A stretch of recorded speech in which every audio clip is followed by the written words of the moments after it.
Hey everyone, Pete Calandra here.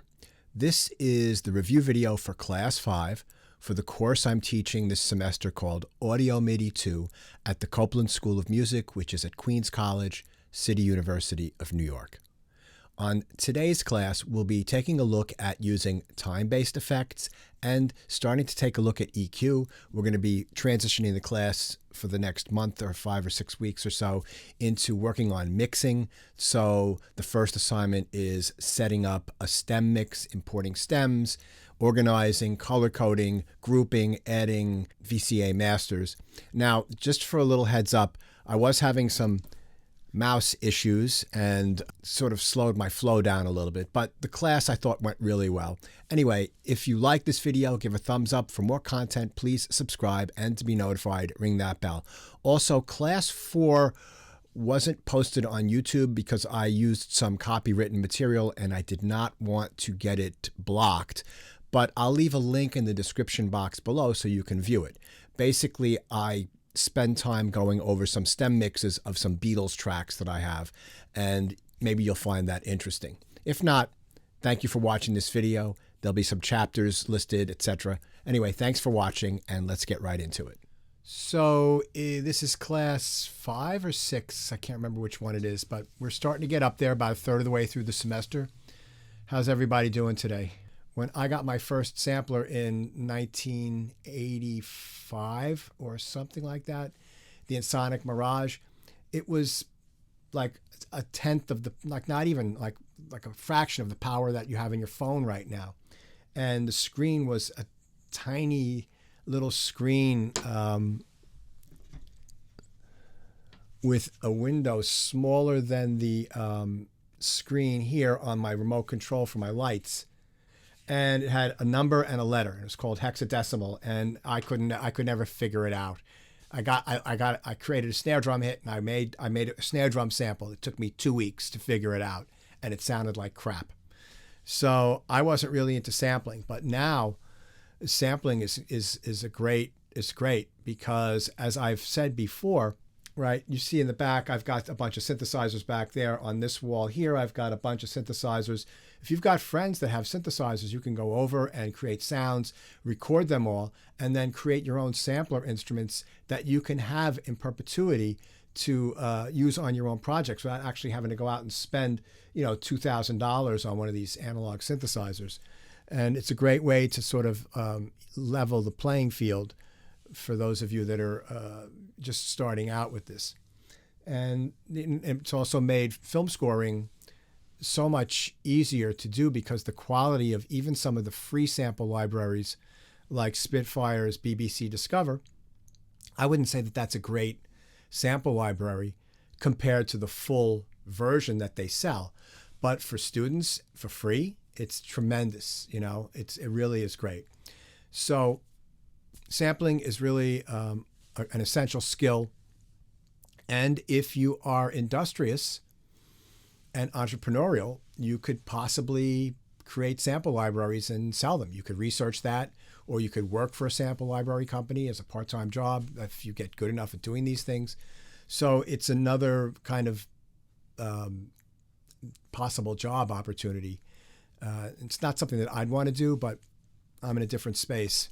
So yeah. Okay, so what we're going to do now is we're going to move towards the next third of the semester, which is we're going to spend it on mixing. And then the last third of the semester, we're going to spend on recording and the final project. So we're going to mix a couple of tracks over the course of the semester. So before we get into the lesson for today, let me share the screen here. And when the class materials has this folder here after you unzip it, and you open it up, and it's got everything for today, right? Oh, come on, there's something. My mouse is acting whack. So there's this folder called Stems for Mixing. There are 1, 2, 3, 4, 5 songs in here, and I'm going to go over this. And there are references of my mixes for all those. Oh, there's some other ones in here too. And then you're going to import the stems and you're going to set up a mix, and then we'll go over the parameters of what I want you to do. So we'll spend time today doing that. Okay, but first we're going to go over four items today. We're going to review and go a little further in detail onto reverb and delay. And then we're going to start working on compression and EQ. So I always say that, and this session here is in the class materials for today, if you want to work on this at some point, just for your own edification. I always say that reverb and delay fit in a category that I call time-based effects, because they are effects that add time, right? And they have a time parameter in them to a sound. So what do I mean by that? Well, when you put a track through a delay, an echo plugin, it adds copies of that sound that happen after the initial strike of that sound. So it's adding time to that actual sound. The same thing with reverb. You play music, you play an instrument in a hall with a 4-second reverb tail, and it adds 4 seconds of music to that sound. So it's time-based. Compression and EQ, equalization, are both volume controls, right? And they differ in that compression is like an automated volume control of an entire sound, and it has parameters like attack and release. So it's got a kind of an envelope and it's got a few other controls. And EQ is a frequency dependent volume control. So EQ is like the drawbars on the organ. So remember when we went over harmonic series and I showed you how to did a slight tutorial on drawbars on an organ and how I'm adding harmonics to change the timbre. Well, EQ is a way of adjusting those harmonics, the volume of those harmonics. So it's frequency dependent. And there is something called a multi-band compressor, which combines the two. It's got an EQ element and a compression element. So let's start, though, today with our time-based effects and review those and look at some alternate uses of them. And then we'll move into EQ and compression. And then we will, once we've gone through that, then we'll talk about importing stems and setting up a mix. Okay, so this is a little track that I put together for today's class.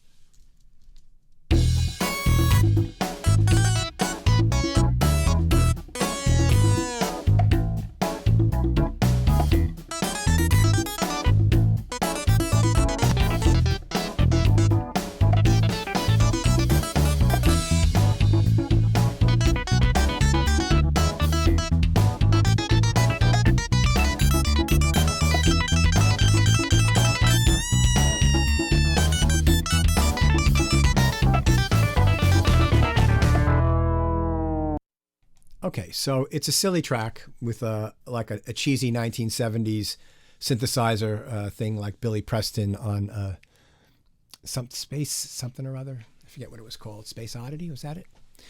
Anyway, so it's just got drums, congas, bass, electric piano, and synthesizer. So let's talk about adding some space.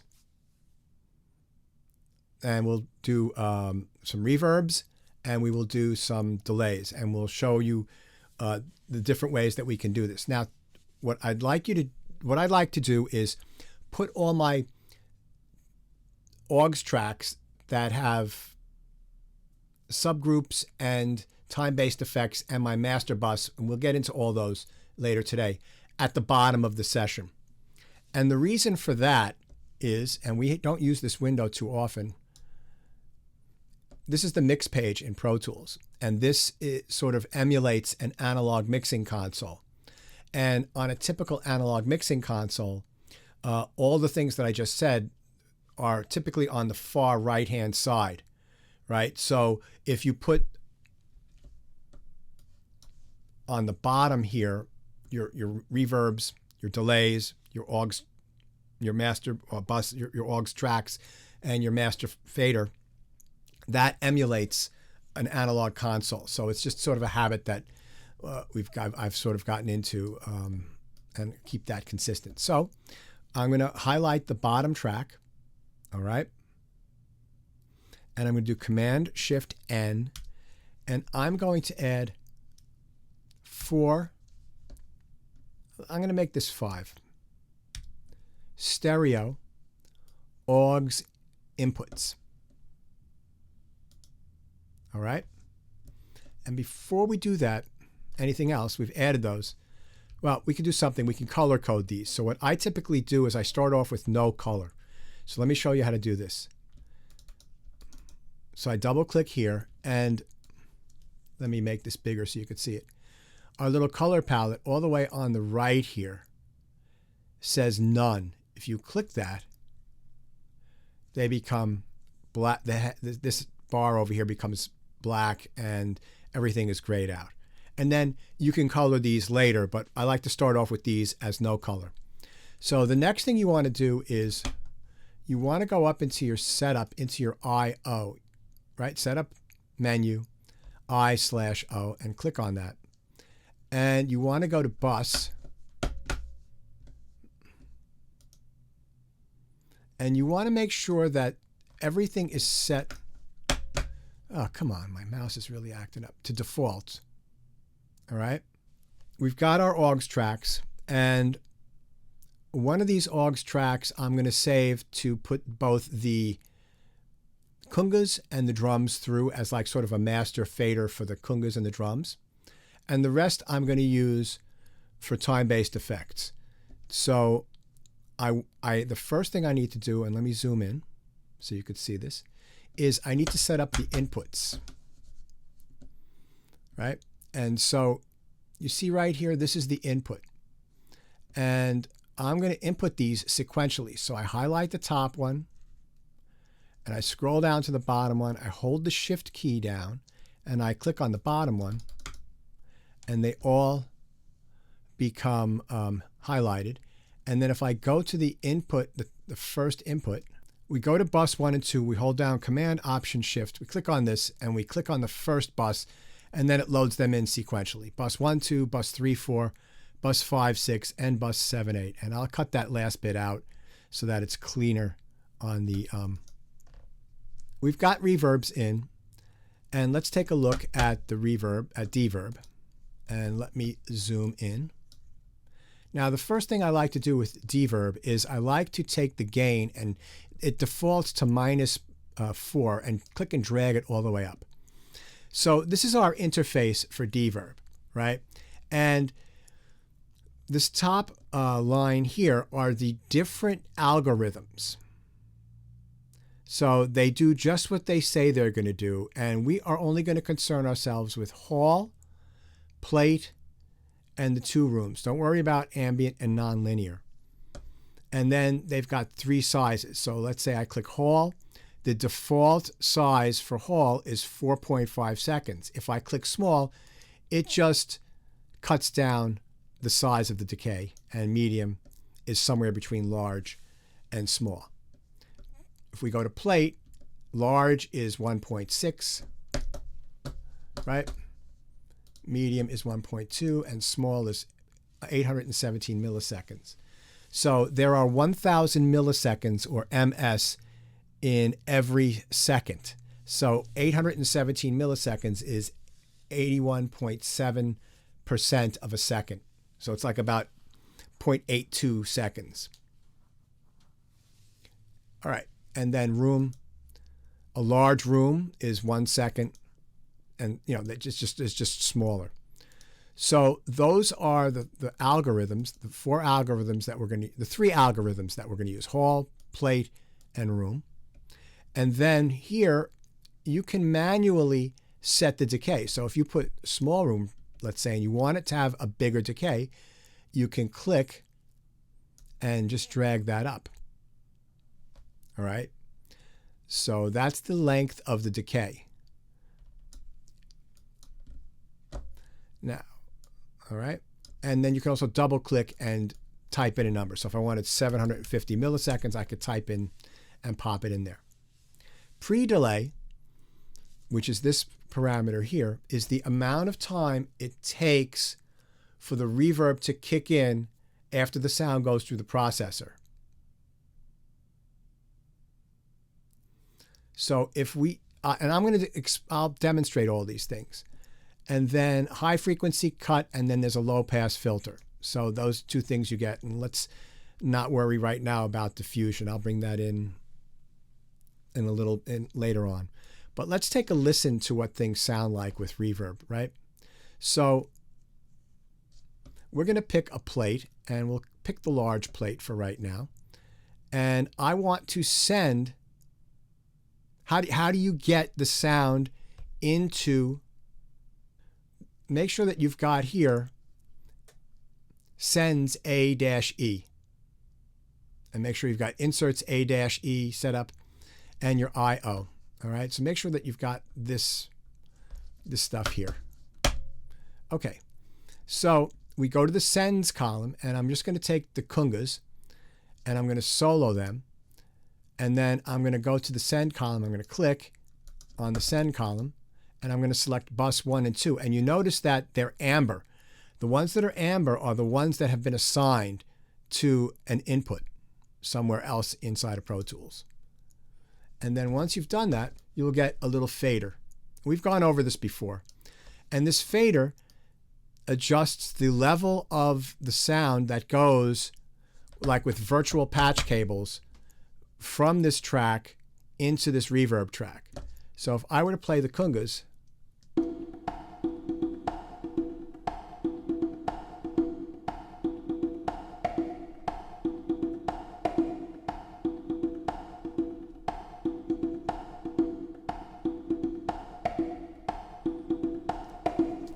right? So if I bring this down, bring this up, you can hear the reverb coming in. Now, that's too much reverb right there. But what we can do is, as it's playing, I have too much reverb there because I want you to hear the decay. So I'm going to bring the decay and make it more.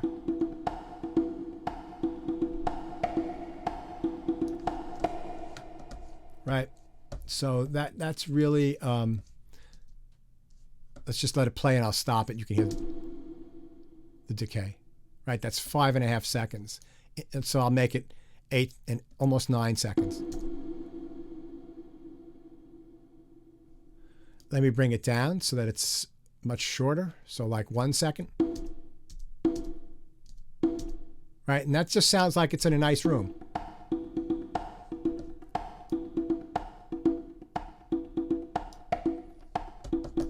Now, if I mute the, that's the dry signal. And that's with a little bit of reverb. And that sounds great. That's all you need. But I'm going to bring the reverb up in terms of the decay and the level. And I'm going to play around with the pre-delay. And then you'll hear what I mean while it takes time for the reverb to start. So I'm going to make it 500 milliseconds or a half a second. Oh, that's 300. Let's make it 500. Oh, you can only do 300 milliseconds. All right.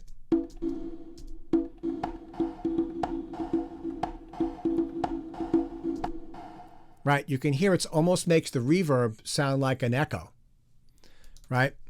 So sometimes a little bit of pre-delay is nice. it makes it sound like it's hitting off a wall in a stadium. So you see how when I've got the level up high and I use that pre-delay, it doesn't sound good. It's very distracting. But if I bring the level down,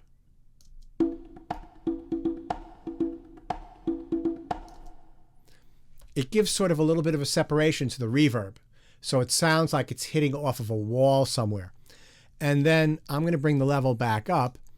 And if I use the, like, let's say I take the high frequency cut and I bring that down really low.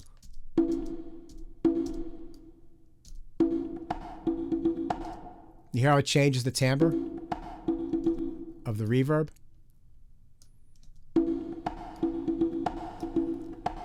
That's very bright. And similar thing with the low pass filter.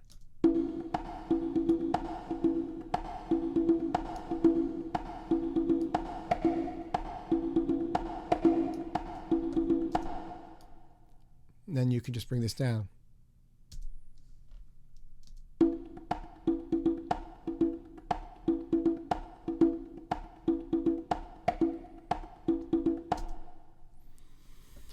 All right, let's try a different algorithm. Let's try Hall. And let's go back to factory default. Right, so if you want to go back to the beginning, if you click on the preset menu here, right, the librarian, you could just click on factory default and everything will go back to the preset sound, and then you'd have to bring your gain up again. Right? So we've got here a large Hall with a 4.5 second delay time. I'm going to have to do something with this mouse. This is driving me crazy.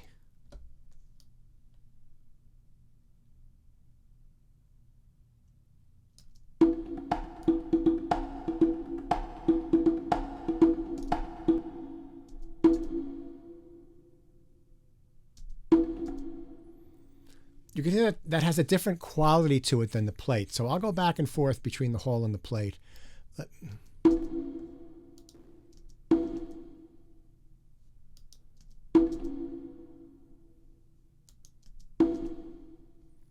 So the Hall, you can actually has like sort of like a mid-range honk to the sound. And there's a little bit of a pitch shift, and I don't like that. That's not a good algorithm here. The plate sounds really good. Right? And let's listen to room. Let's listen to a small room. A different room. Right? And then listen to a church.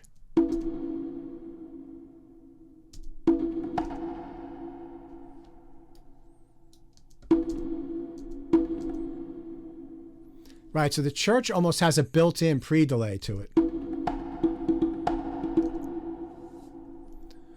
Now,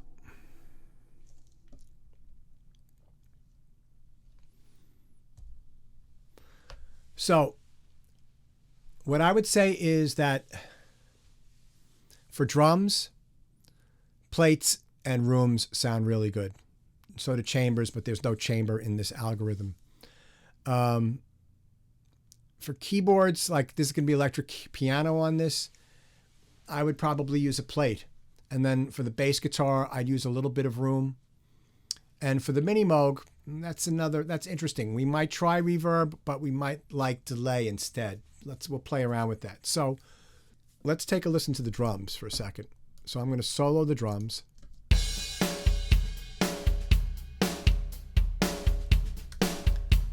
So the drums are not completely dry. They do have a little bit of room in them.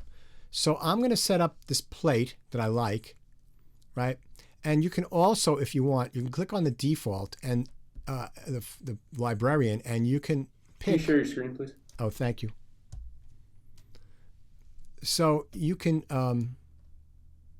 click on the librarian here, and it's got a bunch of presets. So I'm going to try a bright plate, and let me turn on my air conditioning here because it's a little, it's getting a little stuffy. And again, I have to bring up my gain. So I'm using here a bright plate, right?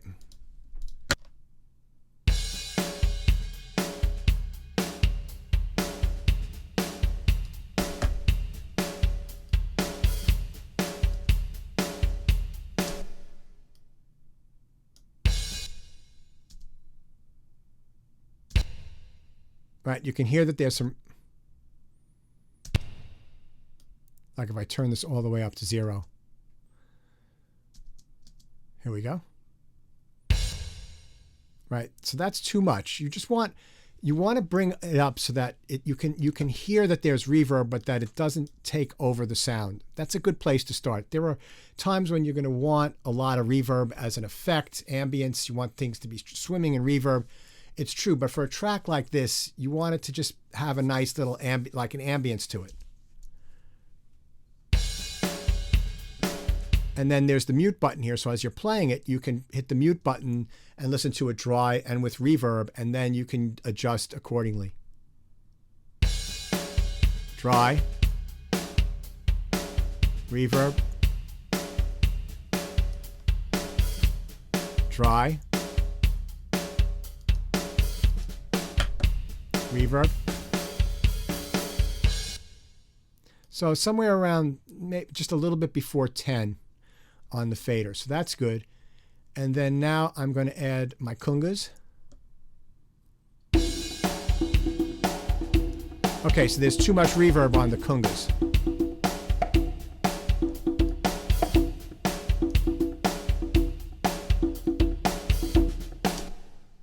Okay, great. I brought that down. Now, I've decided now that this is going to, the first reverb is going to be plate. So I'm going to title this Plate Reverb.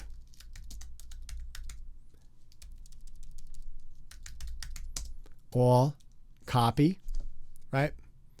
Okay, and then I'm going to right click on the bus name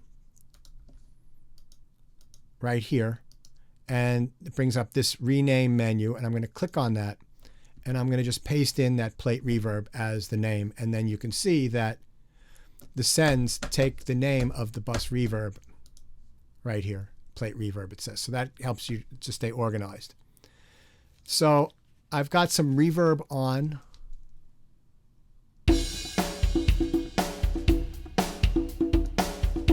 And the Congas are a little loud, so I'm bringing them, I had them up at +3. I'm going to bring them down.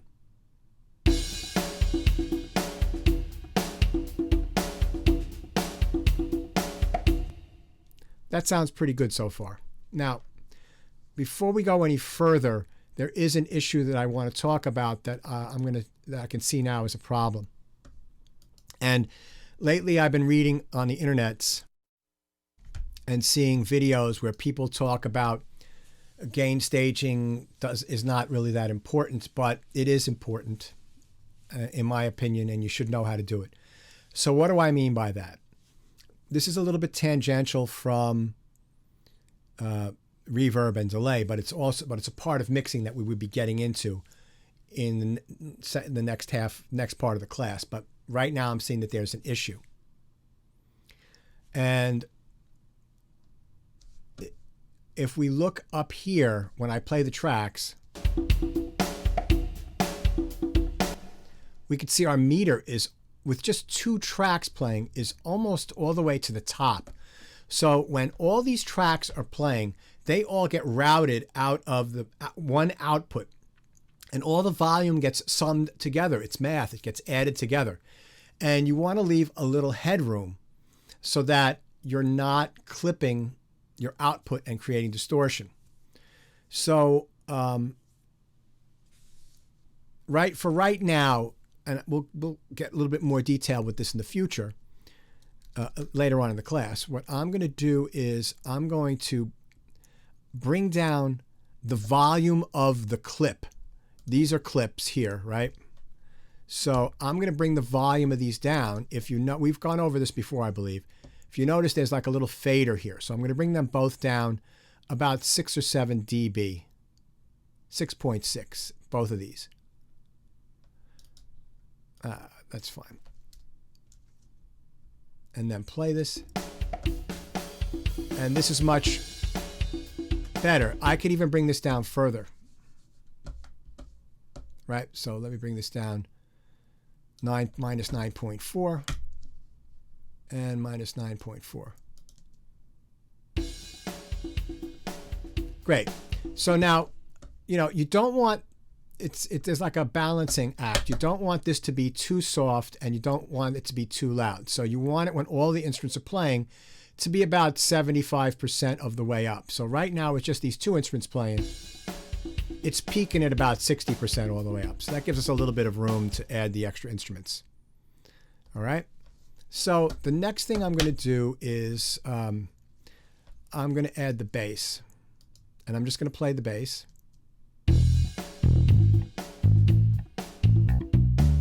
Okay, so is the bass too soft or too loud?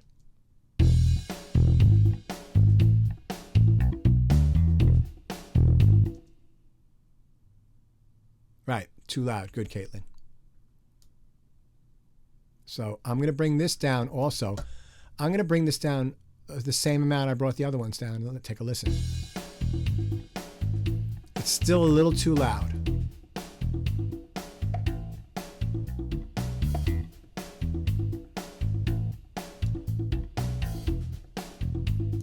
So minus 10.3 it is. Okay, so let me just listen to the bass alone.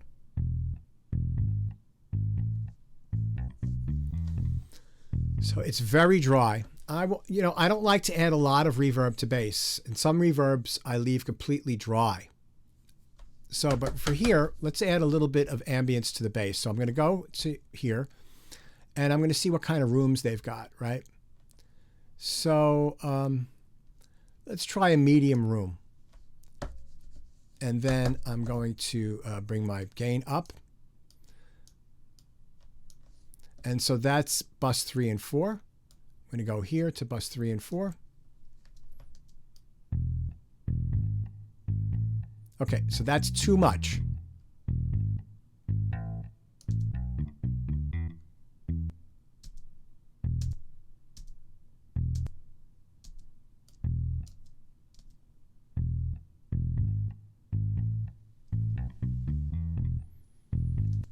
And let's play that with the drums. Come on, mouse, move. All right.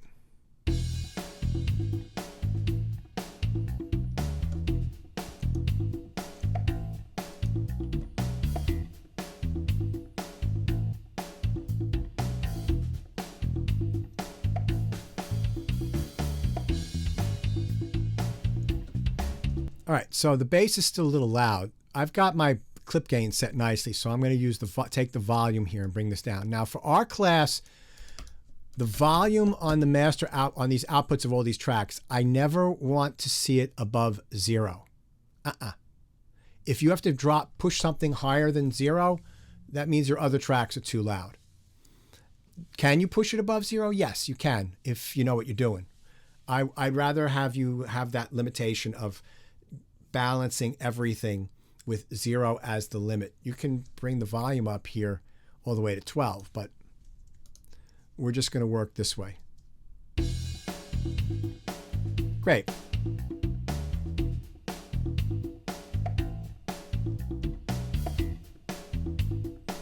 I think the Congas are a little loud, so I'm going to bring them down.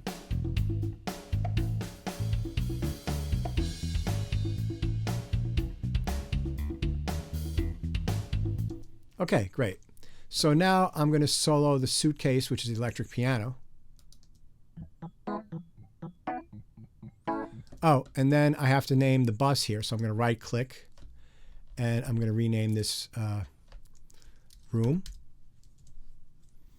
And then I'm going to use the plate reverb on the suitcase piano. So bus plate reverb. And I'll bring this up.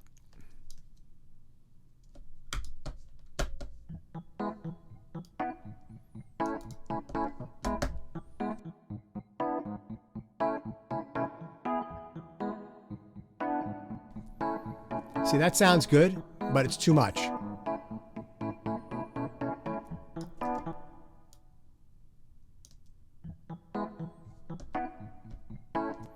So I'm going to mute the mini Moog and let everything else play.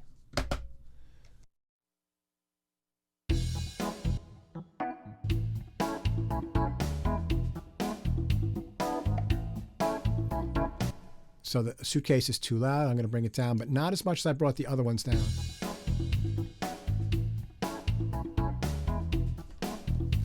And you see my overall volume here is getting up to be about 70% all the way to the top. So that's really good.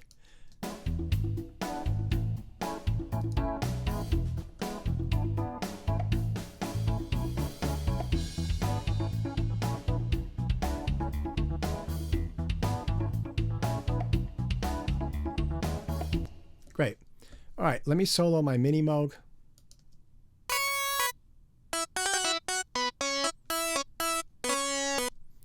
All right, so with the mini Moog, we can do something a little bit more complex, right? So I'm going to option click drag the room down from the bass.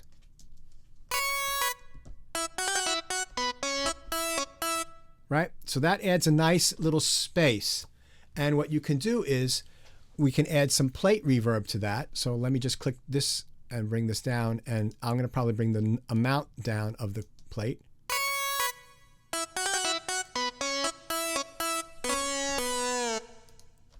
And if you want to bypass these, you can control click on any of them and they turn navy blue.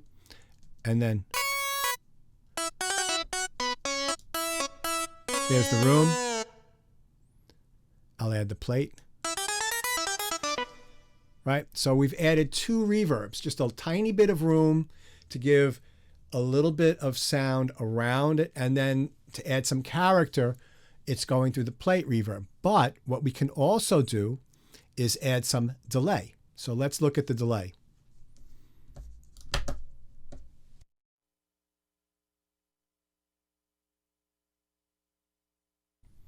All right, so we've seen this before. This is the Mod Delay 3, and it's a stereo delay. It's got a left side and a right side. And you can have a different amount of delay on each, on the right channel and on the left channel, or you can click this button right here that says link.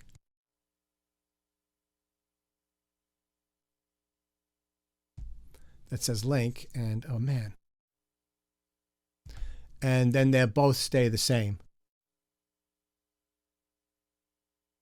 You could see as I push that up and down, the numbers stay the same on both of them, right? So let's let me bring this down because that's more than a second. Let's bring this down to about, you can type in the delay time here, 250. So they're out of each side, it's going to be the same amount of time, 250 milliseconds. So that is bus 5 and 6. So we're going to go here to bus 5 and 6, and we're going to play the mini Moog.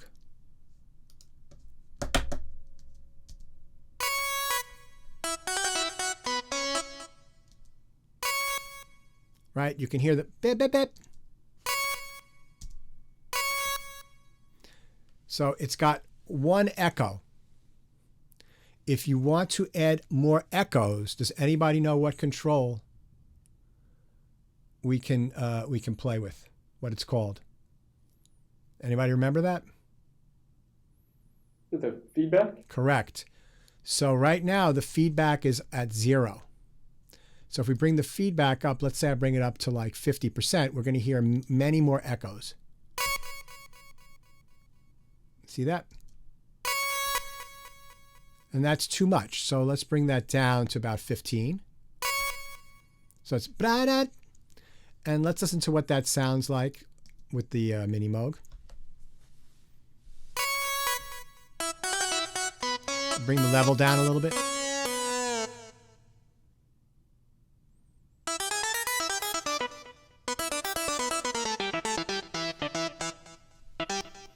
Now, additionally, what you can do is, see how we've got something here that says sync. You can sync it to the tempo of your track.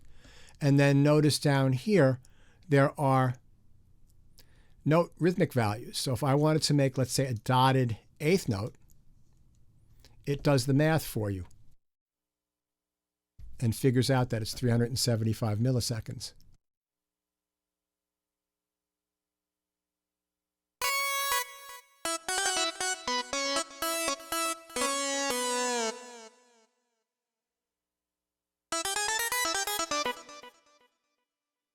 let's play that with the entire track.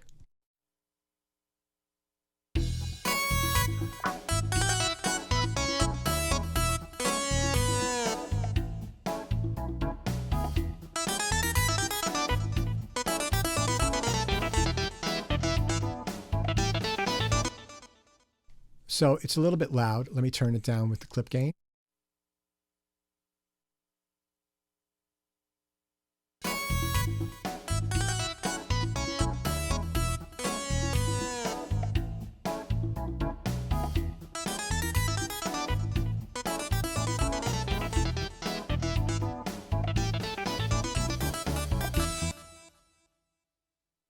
Okay, so that sounds pretty good. Let's see what else we can do with the delay. So let's solo the mini Moog and then open the mod delay. And then I'm going to call this, I'm going to rename this Moog delay. We've got it set up just for the mini Moog. And let's open up the GUI. So I'm going to turn the link off. And what that means is that I can have a different set of parameters for the left and for the right. So you notice that I've got it set up to sync. And in the left one,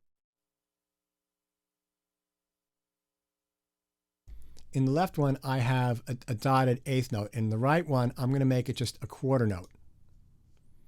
So let's see the difference between each side. We should hear two different delays. And also, maybe with the left one, I'm going to have a little more, the right one, I'm going to have a little more feedback.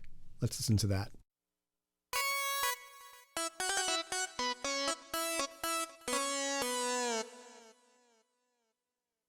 So what that does is that adds width to the sound, because you can hear the dry sound coming in the middle, and then on the left side, you're hearing the dotted eighth note, and then on the right side, you're hearing the quarter note. And then the dotted eighth and the quarter note repeat each other, right? Because they have more feedback. So you're actually adding, you're taking that single line and you're actually making it into three lines. You can think of it that way. Let's listen to it again.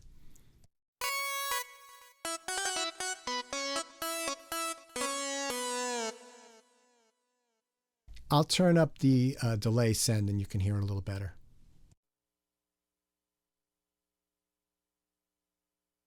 Here we go.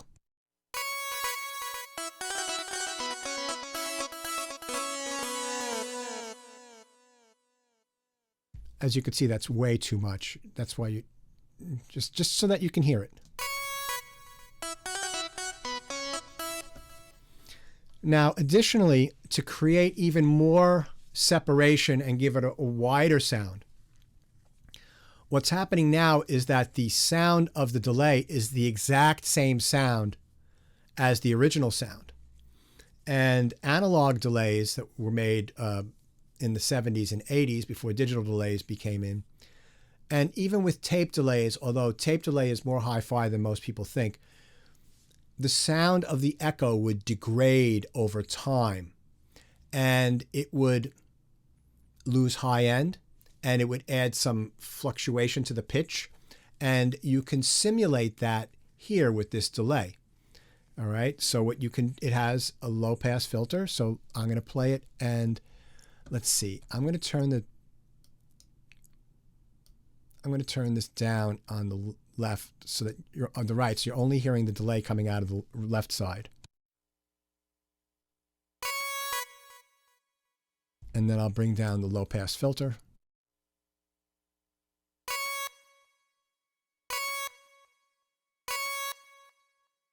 Right. You can hear the high end being cut off, and it sounds really better actually. It sort of blends in.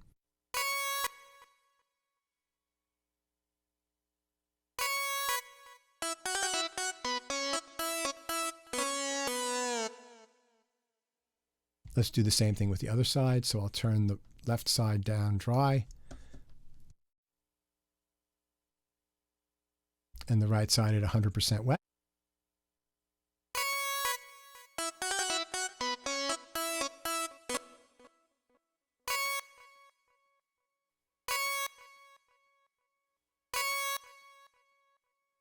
right? You can hear that that sound has a distinctive tone to it. And it really works out really beautifully. It adds a really nice character to the delay. So the sum of all three signals, the dry signal, the dotted eighth note, and the quarter note, like this.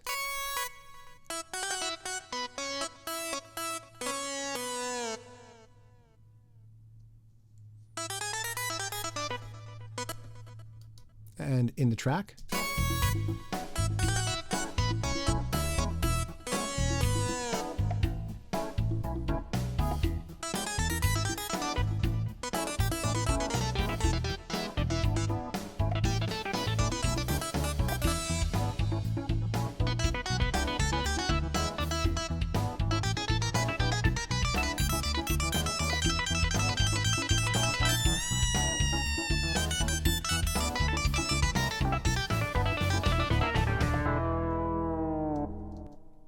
Okay. So you notice on both the delay and the reverb, the high frequency cut or low pass filter can really change the timbre of the quality of the affected signal. And I would say that plate reverbs tend to be bright. You could take a little bit of the highs off, but the delay really sounds good with a low pass filter added and cutting a good amount of the high frequencies down. So for example, with this mod delay here, I've got the low pass filter set to 4,054 hertz and 3,280. Yes, thank you. I just as you said that, it was coming into my head. Thank you. So, right, the right side is 4,000. I mean, the left side is 4,054 hertz, and the right side, the low pass filter, is set to 3,280 hertz. So it's cutting. You know, it's just like adding a low pass filter. We've gone over that in many times already. It's doing the same thing to the affected signal. The dry signal is not having any filter on it at all in this scenario.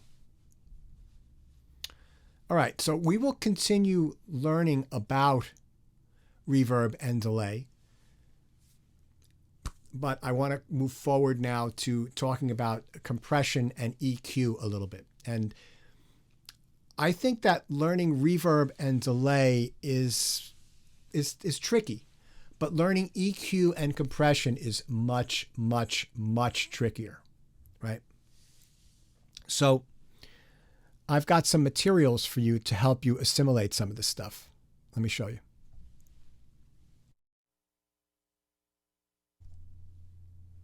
Okay, so I've got an EQ guide right here.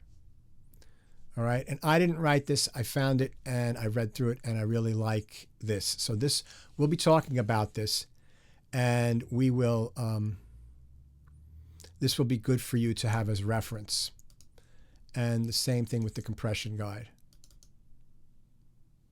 So just read through these things, take some notes. Okay. So I will start with this. So, so the best way to think, I'm just going to read through this really quickly. The best way to think about EQ is that it is a smart volume knob. And EQ simply increases or decreases the volume of specific frequencies. So there's three main controls on an EQ. Frequency, which is what frequency are you going to alter, right? Or what harmonic of the sound are you going to alter? The gain is how much you are going to either increase or decrease that frequency. And the bandwidth / Q, Q is not some online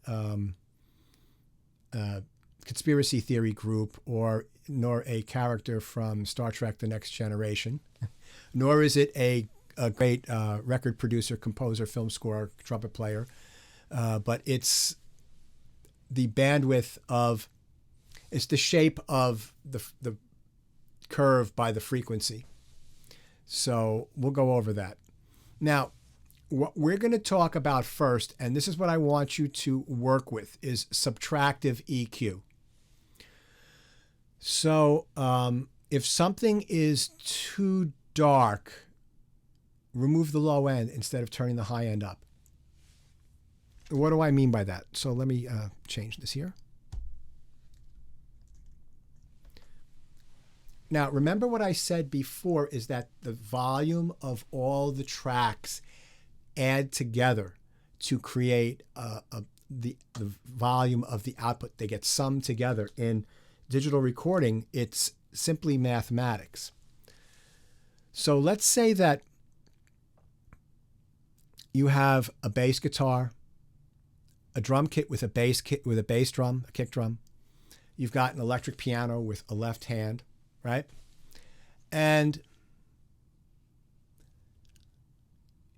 you've got all these instruments that live in the same, that have parts of their frequency bands are in the same area, you know, low, low, low. And when you start to boost one without thinking about how it affects the other two, right? You're taking that frequency and you're boosting it, and it gets added on top of the frequencies of the other two tracks.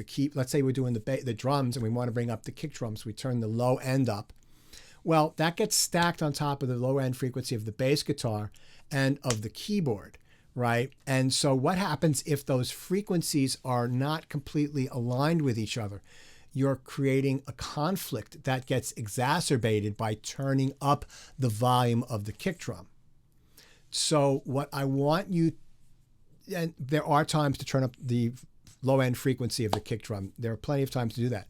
But to get started, to get a handle on this, right? If you can't hear the kick drum, turn the low end down on some of the other instruments. Now with a bass and a bass drum and a bass guitar, you have to decide who's the king of that low frequency. Is it the bass drum or is it the bass guitar? And does the bass drum live more with the snap of the kick, or does it add the oomph from the low end? Or is it somehow both and you've managed to work it out so that it works together, right? So let's talk about that in a little bit of detail.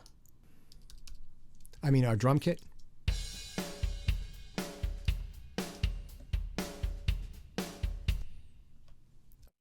Okay, so I'm going to add an EQ. So I'm going to go right here. And we have two EQs that we're going to use, right? EQ3 1 band, which we've used before, and EQ3 7 band.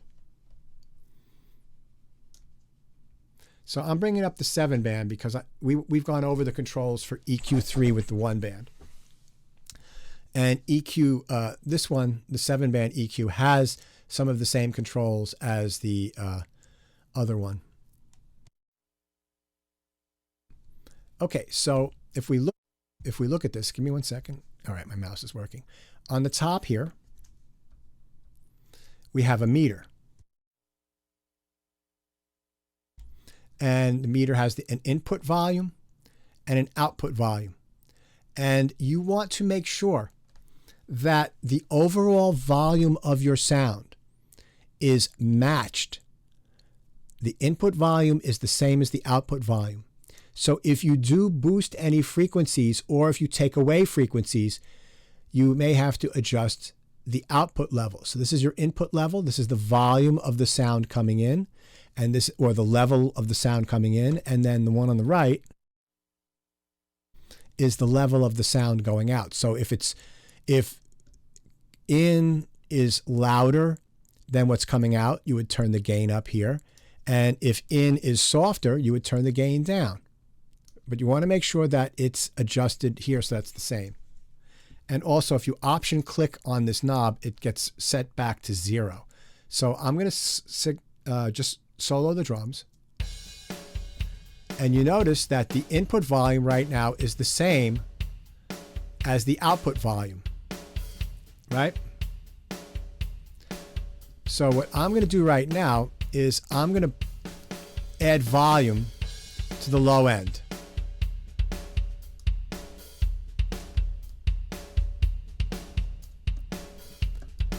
And you can see that the output volume is louder than the input volume. So what I would simply do is turn the output down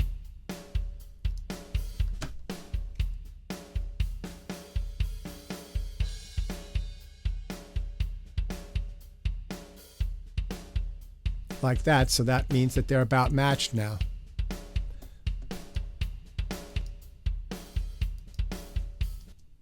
So volume matching, very important.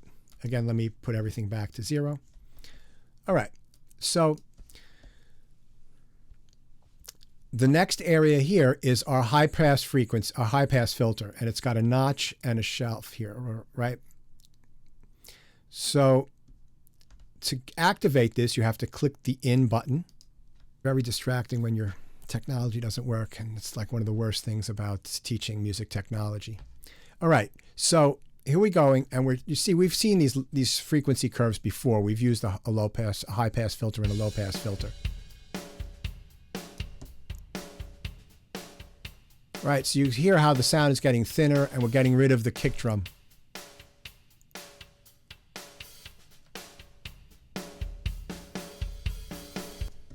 Now, if we turn this up, this is called the Q, you can see that the angle will get sharper, right?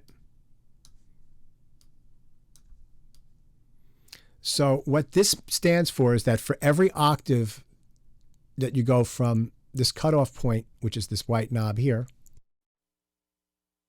to the left, it will drop down 24 decibels in volume for every octave. This is 18 decibels per octave. This is 12.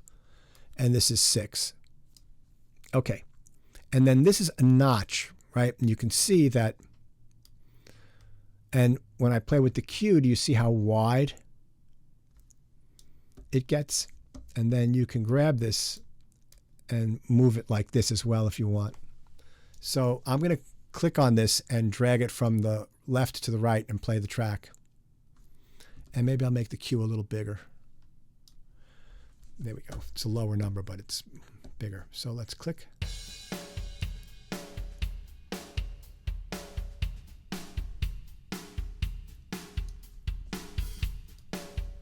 You hear that? So do you see how I've totally gotten rid of the ring on the snare drum? Bypassed, and it's going to be in. So you hear the snare drum is bing, bing.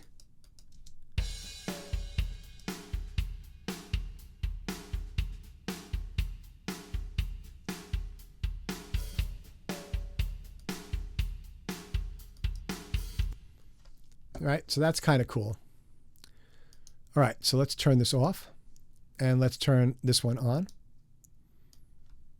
and let's drag this in, and let's bypass, turn that off. And you see now I'm getting rid of the high frequencies.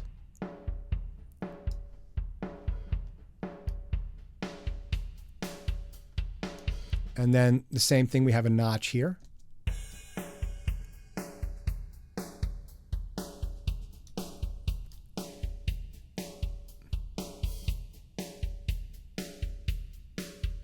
And you can hear how that changes the sound.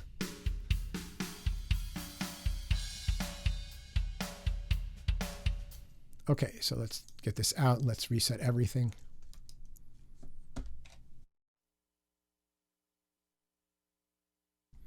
Over here, these are all color coordinated. So we've got red for the low frequencies, amber for the low mids, yellow for the mid frequencies, green for the high mids, and the high frequencies are blue.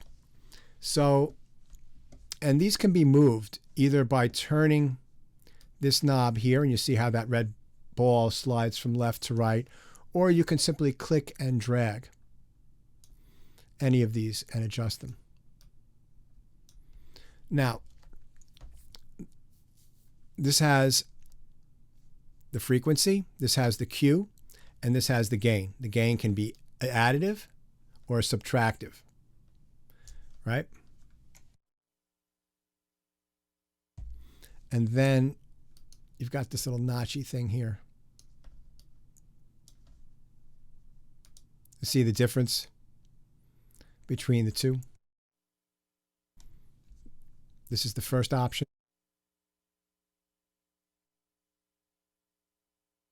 And this is the second option. Right, so this, now watch what happens when I change the Q.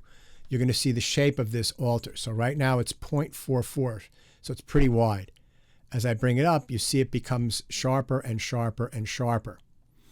And this is a great way for you, a great technique for you to learn. And what you can do here is, let's sweep this from left to right and take a listen to what we're boosting. Right, so that's a lot of rumble right there. That's at 44.2 hertz. You're probably not hearing that.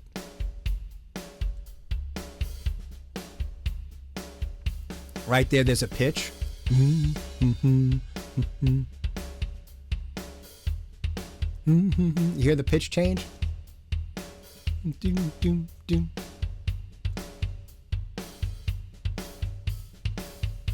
So remember when I said that it was a frequency-dependent volume control, right? That's what this is. I'm turning up. You can hear all these different pitches in the low end as I'm moving that frequency higher and higher. Let's try that one more time.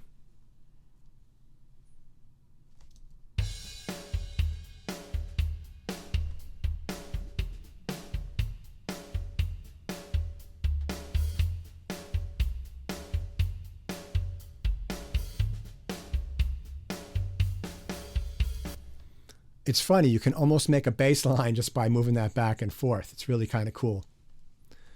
All right, so let's click Option click and see how everything gets reset. Now let's do the same thing to the low mid frequencies. And also, let's say that you've got this set up like this, right? And you want to hear what it sounds like without that in, but right? Watch this. I'll just turn this in button, click on it, it'll get gray.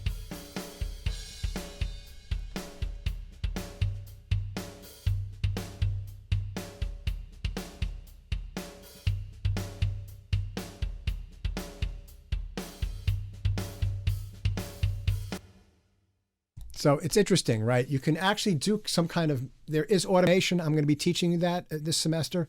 So you can do things like that and automate almost like the pitches of the instrument. It's really fascinating. All right, let's option click on all this stuff to reset it back to nominal. And let's look at the low mids.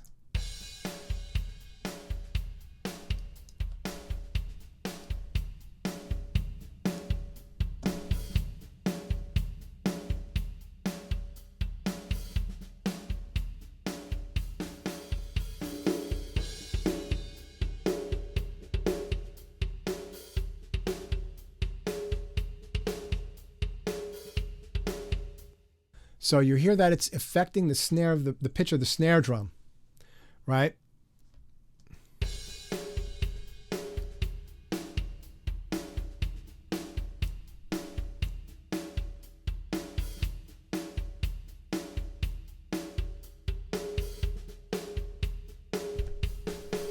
So again, you can go through everything and play around with it and just, option click on all these to set everything back up. But let's take a listen to this drums with the Conga drums together, all right? And we're going to take a listen critically and see if there are any clashing sounds, right?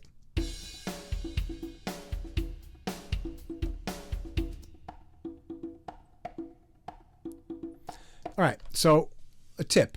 We're making a decision here. And what I'm going to say to you is that the sound of an instrument by itself is one thing. The sound of a group of instruments together is a different thing. So what I'm going to do with the Congas is I'm going to get rid of the low frequencies because I really just only want to hear the slap, right? And there's not a lot of low frequencies there. But I'm going to get rid of some of them. So let me put EQ3. Or I can just, you guys just start out with EQ1, right? We can do that. That's totally fine. And I'll put a high pass. Can you show your screen? Yeah, thank you.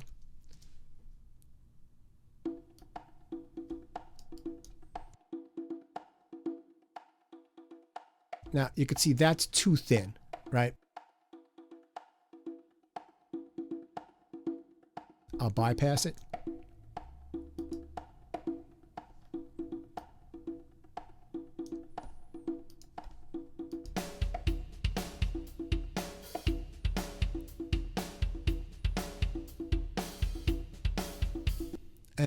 And it's very subtle, but for me, there was a little something happening with the snare drum and the kick drum and the conga, which is not happening anymore because I've carved out some of those frequencies that were shared by both instruments.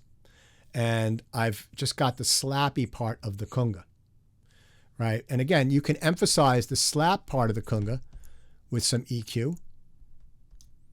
And that's up around 2K. So this is set for 2K. Let me make a sharper Q, and I'll show you what I mean.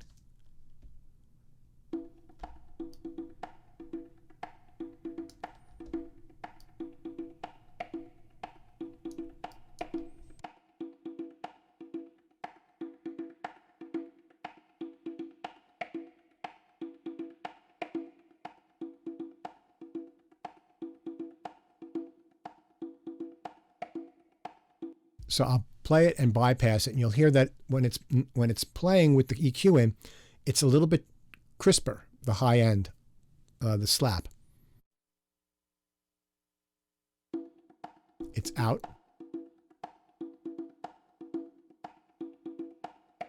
It's in.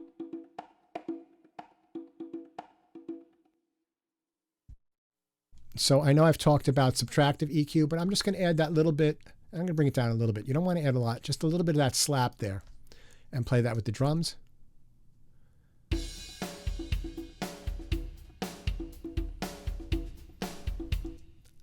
Okay, now I'm going to add some bass and listen to that.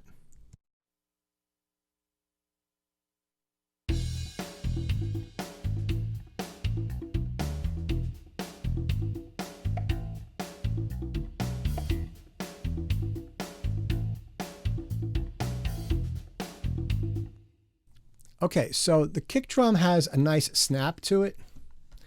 I'm not going to do any EQ on the drums right now, but maybe I want to have some more low end in the bass, right? So again, I talked about subtractive. So let's see if maybe if I turn down the high frequencies in the bass, maybe it blends in a little bit. Let's experiment.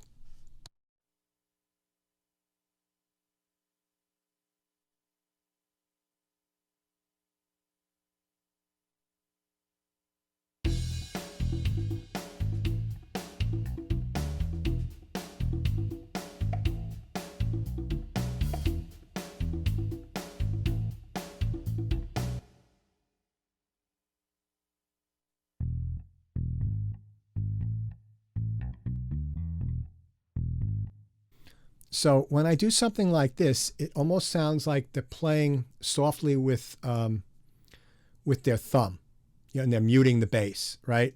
And this is without the EQ.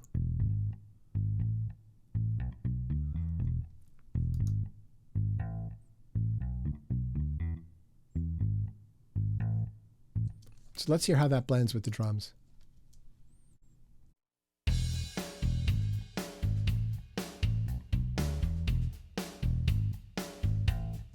Well, it's a choice. I'm going to leave it in for now, and I'm going to bring the volume down just a little bit more here.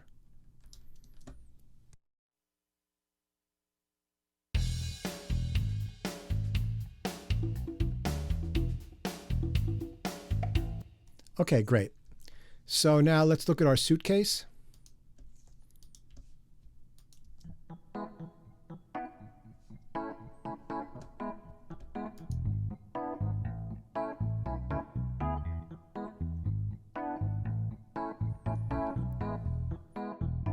Okay, so there's a lot going on with the left hand in the suitcase, and it seems to be playing pretty well with the bass, but let's see what happens if we just put a high pass filter on the Fender Rhodes. That's way too much. Just a little bit, cleaning out some of the low end.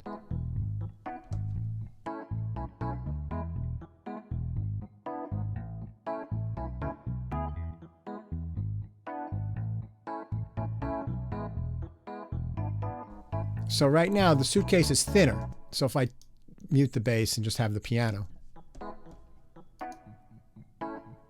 No EQ. Boom, boom. Listen to those low notes. With the EQ. So if you were just to hear this by itself, it's too thin. But when it plays in combination with the bass, the aggregate sound is really nicer. You can really hear the separation and the blend at the same time.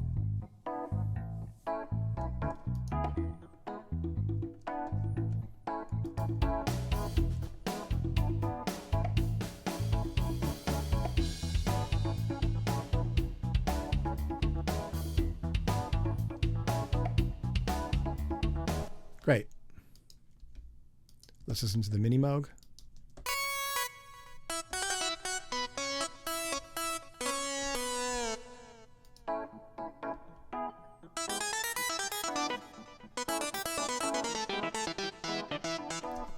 So the high end is a little bit piercing to me. So maybe I'll put a low pass filter on it. Just a little tiny, take a little bit of the high end off. And again, make a gentle slope and just a little bit.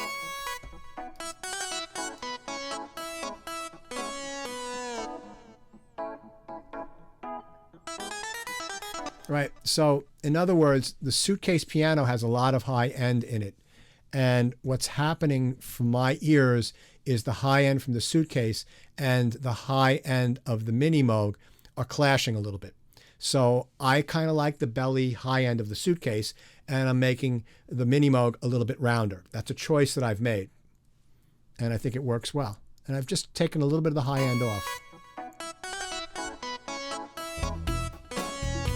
Let me exaggerate this. See, too much and you lose everything.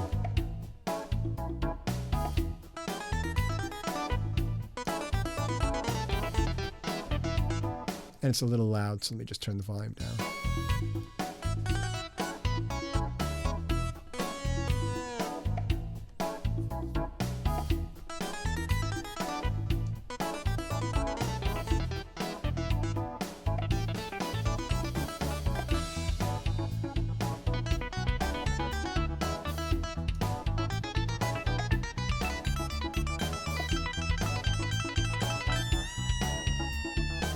Yeah, I just brought the volume of the Rhodes down a little because when it started getting busier, it really started cutting through the mix now that I got rid of some of that low end. Okay, great. So I'm going to save this for now. And that's, we're getting started here with this. We'll come back to this next week. What your assignment is going to be is to take stems. So you've got all audio tracks you're going to pick one of the songs and you're going to do a mix. Okay. So it's due in 2 weeks. Maybe we'll make it 3 weeks, let's see where you guys are.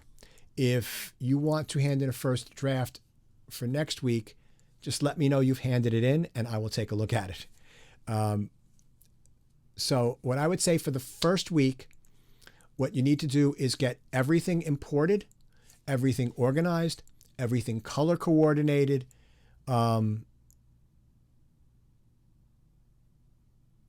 named properly, and then a basic panning scheme.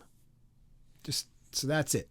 So let's say that you're working, you've got like an hour 3 times over the next week where you can work on this. Before you start doing anything,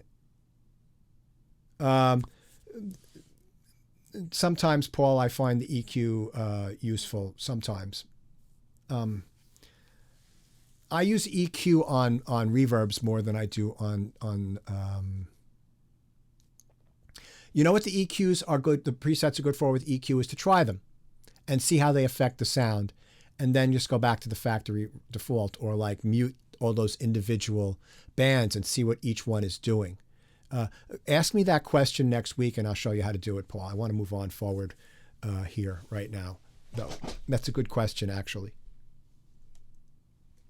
Oops, excuse me.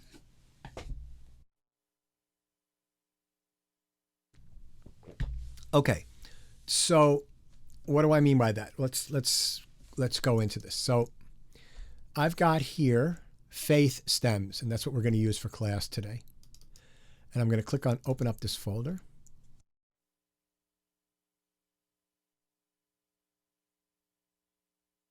Can I see your screen? Got it. Thank you.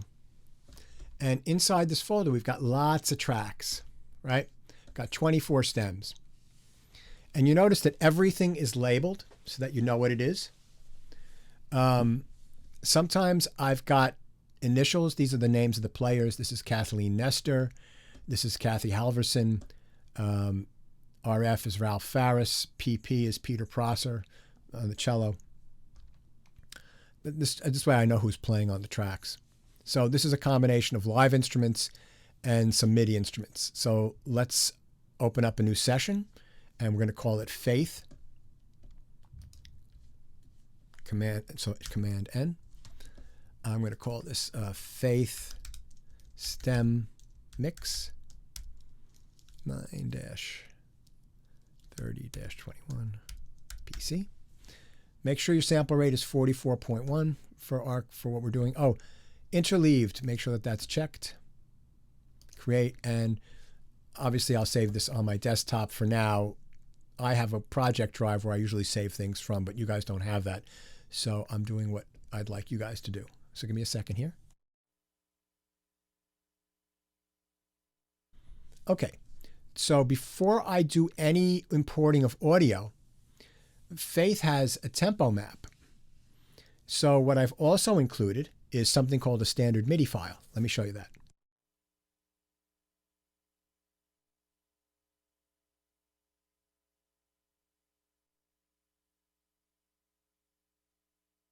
Right here, do you see this Faith SMF with the extension .mid?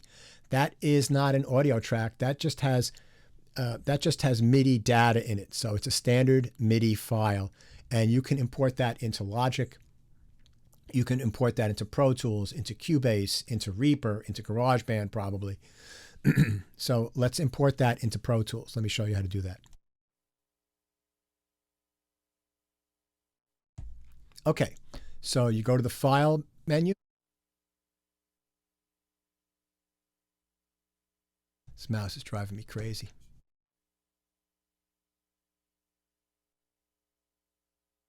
And you go to Import, MIDI. All right, let me zoom in on that for you. File, Import, MIDI.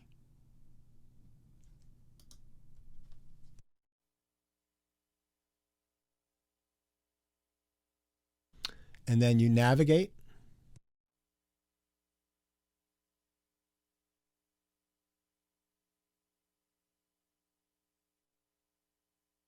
And you see that the only one that you can possibly import is black.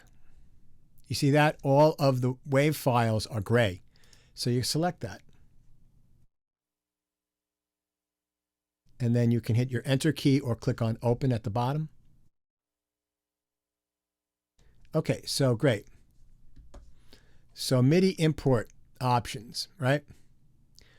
Location, instrument track, don't worry about that because we don't have any MIDI on this. It's just tempo and bars and beats. So you want the location to be at the session start, and you want to import the tempo map from the MIDI file. And I don't have key signature written, but you could select that if you'd like. And if somebody's put the key signature, it will import that. All right. So let me do this.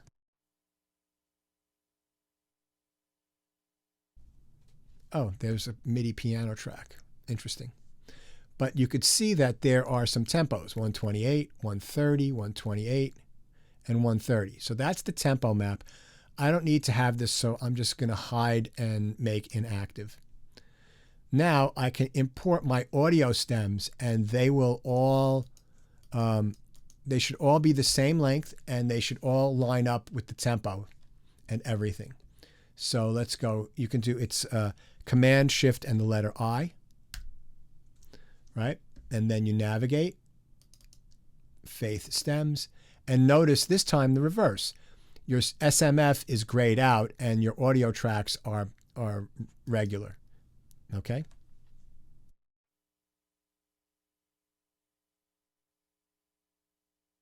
So you click on the top one, and then you hold the shift key down, I think, and then you click on the bottom one all the way down. And this is very important. Which option do you choose? Do you choose the blue pill or the green pill or whatever it is? Do you do add all, copy, or copy all? Anybody venture an answer? This is really important. Yes, thank you, Caitlin. Copy, copy, copy, copy. You copy. I'm going to say it one more time. You copy, because if you don't copy, when you send me your session, there will be no audio files for me to look at. All right? So copy. Don't be fooled by the blue ad. Don't be fooled by the blue pill. Okay, and then open.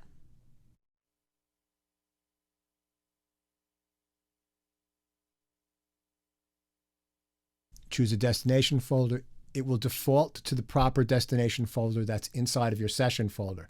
See, this is why learning the proper folder structure is so important at the beginning, because now that you're doing stuff that's a little more advanced, you'll understand that you have a session folder that has all the assets that Pro Tools needs to run on any system, right? So open, processing audio, and then for this right here, new track, and the location is session start. Hit OK. And boom. And it has put them in alphabetical order. So we want to reorder these. So the first thing you want to do is hold the Option key down and click on any name so that none of them are selected. And take a look at what you've got. So I know on this track, there's woodwinds, there's keyboard instruments, and there's a bass, right? So I'm going to set this up a little bit like a chamber group. So I'm going to have flutes, oboes. I'm going to have my piano and my bass at the bottom. So I'll have flutes, oboes, strings, marimbas, harps, and there's horn too. So flute, horn, maybe I'm going to make a choice. Percussion. Actually, I'm going to do it like an orchestra. So flute, like winds, brass, pitched percussion, and then strings. That's how I'm going to do this. Okay, and then the acoustic bass is going to be at the very bottom. So I see flute, melody. I'm going to click and drag that to the top. Flute effects, I'm going to drag that to the top. Flute end, I'll drag that up. And then I have oboes. So I'm going to just shift click so that they're both selected and drag them both up so that they're below the flute. And then I believe there's a acoustic bass. Let's put that all the way at the bottom. I believe that there's a piccolo. Yes, there's piccolo. Hold on a second.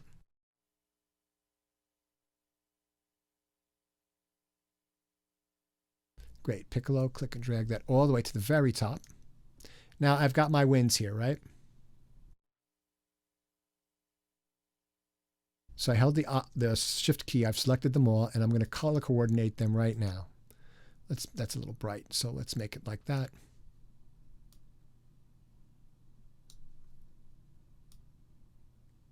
Great, a little pastelish. All right, so brass. What kind of brass do I have? I've got horns, one horn track. Okay, great.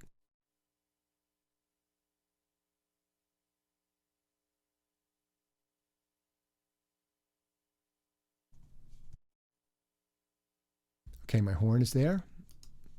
I'm going to leave that color for now.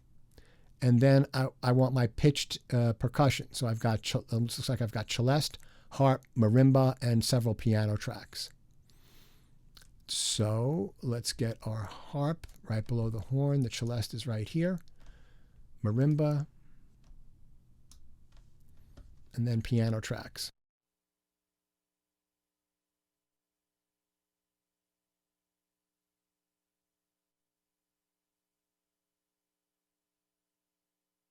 And then I'll select all of them and color code them. So I've got harp and pianos, and then color code them. That's not bad. Okay, so then I've got violin, viola, and cello, and I already have the bass all the way at the bottom. So I've got 2 cello tracks here. I'll drag them down.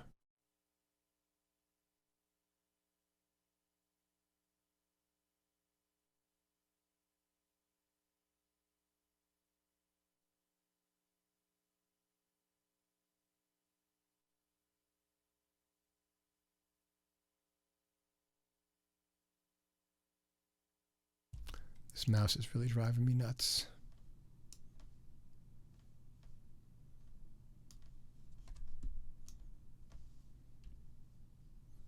Okay, so I've got this set up. I've got fiddling, melody, violin 1, violin 1A, violin 2, violin 2A, viola, 2 cello tracks, and acoustic bass, and I'll make all my strings one color. Or maybe I'll make all my violins one color. Let's make them. And let's make my viola and cellos one color. And let's make my acoustic bass another color. Okay. Now, you've got everything loaded in and organized. So that's the first thing you do. All right? Then you take a listen.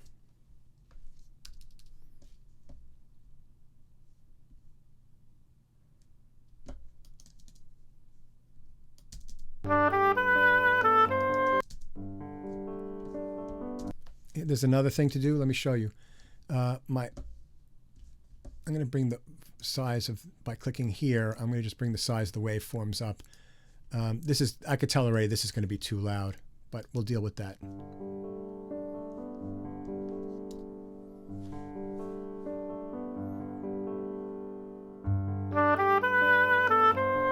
So I hear that's too loud, so I'm going to bring this down with clip gain, just right as I'm listening to it.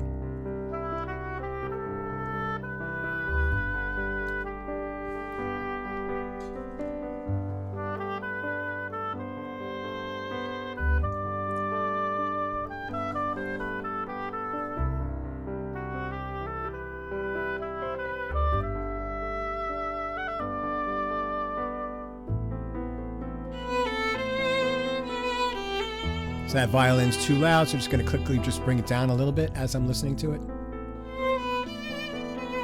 Just ballparking the sounds. I could tell by the size of the waveform that this flute is way too loud. And I can just hear that really quickly, and the cello's way too loud. So I'm bringing the clip gain down like I taught you before, and I can eyeball and see that compared to the piano part, these are all a little too loud, right?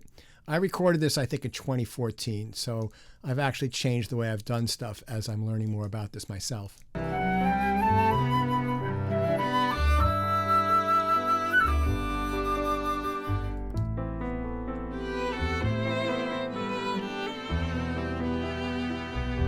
Right, there's no panning right now. Everything is just sort of static in the middle.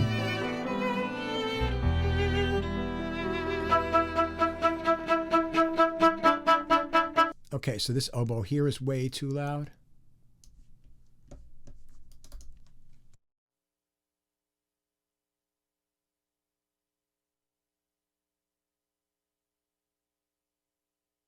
Here we go.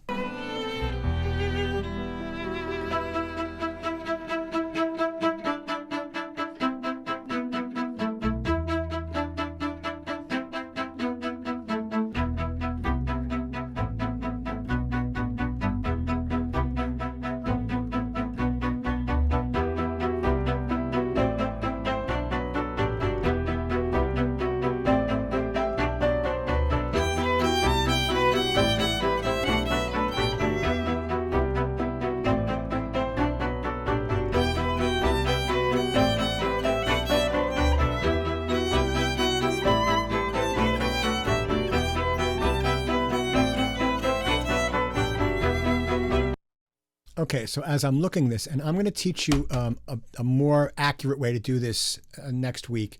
But right now I'm looking, and this is all too loud. The aggregate of everything is too loud. So let me show you a little trick. So I'm going to double click on the top, which is the piccolo, and I'm going to go hold the shift key down and go all the way down to the bottom and double click. Oh, I'm going to have to just hold the shift key down and click all of these so that they're all selected. All right.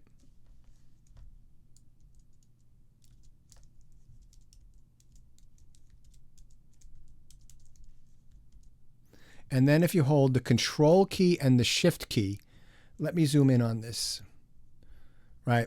You can, if I hold the control key and the shift key down and push the downward arrow, you can see that they're all going down in 5 dB increments, right? So I'm bringing them down like 6 dB.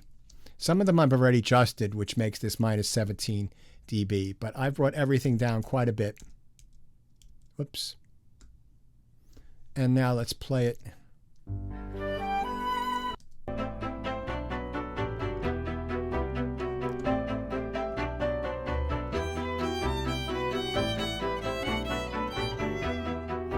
I might have gone just a little bit too far, but for right now, I'm going to leave it right there. Okay, so I've got a basic balance, and I can tell this piccolo is going to be too loud of this, and I can tell this flute effect is going to be too loud. So the next thing I'm going to do is I'm going to create some groups before I do any panning. Groups are really important.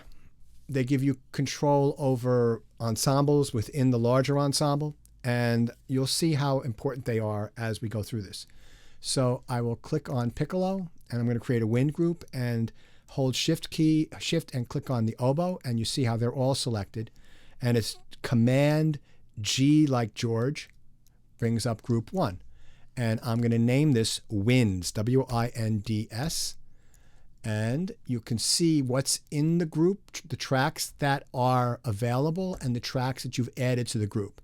So I've got our winds here. I've got a piccolo, 3 flute tracks, and 2 oboe tracks. Great. I'm going to select OK. And then I'm going to unselect this, and then I have to come here and and just click on this, and it becomes unhighlighted. Then I've got horn. There's only one brass, so I don't need anything for that, but I've got harp, marimba, celeste, and 3 pianos. So I'm going to select those. Right, I clicked on the top one, held the shift key down, and clicked on the lowest piano track, the lowest green track, and then Command G, and I'll just call this pitched perk. And then with the string, and then again, hold down the Option key and then click so that it's not selected. And then with the strings, you've got options, right? So we could divide them up like we've done with the color coding. So I can do my violins, violin 1 and violin 2, Command G, and we can call this upper strings.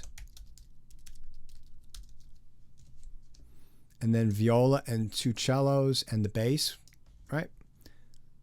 Command G, and we call this lower strings. And you know, you could put the violas with the upper strings if you want. That's your call. I've just made this choice for right now. Okay, and then hold the Option key and then click on both of those so that they are not highlighted. So now you've made groups. So one really cool thing about groups is that it enables you to create a track that will let you solo out a group, a choir within the ensemble that you can listen to on its own. And that's a great way to work on your mix, is to get all the individual sections balanced out and then balance out the sections against each other. And then you can keep tweaking and going back over it. It's like you got a piece of clay on a wheel and you're just making it more and more defined as you're sculpting it. So what do I mean by that? Well, there's a track called a VCA master, and it doesn't do anything with except adjust the volume of a group of tracks that it's assigned to. And it's a really great tool to use when you're mixing. So let me show you how I do this. And my friend Ken taught me how to do this, and I can't believe I worked without it for years. So I want it to be below each group. So I've got my oboe is the lowest wind. So I'm going to click and highlight the oboe track. Great. And then I'm going to do Command-Shift-N like Nancy. And we're going to get a new VCA master. It's neither mono or stereo because audio doesn't go through it.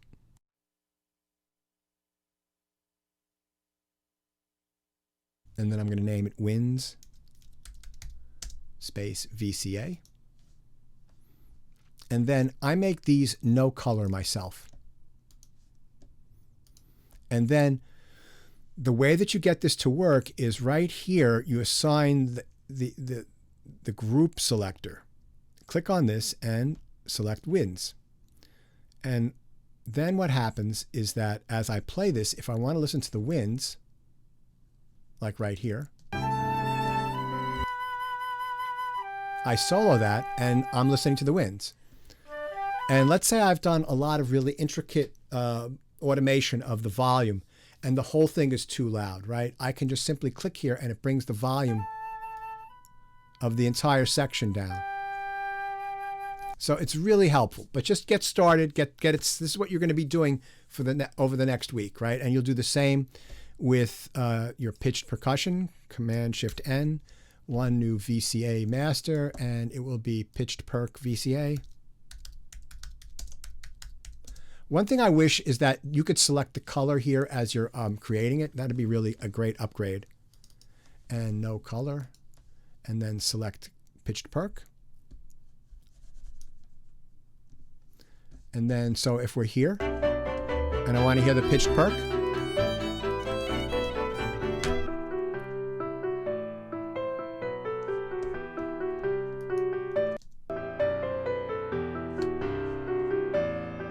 right? So that's cool.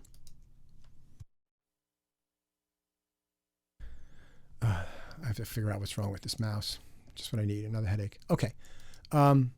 So we've got our upper strings, right? Command-Shift-N. VCA, we're going to name it upper strings.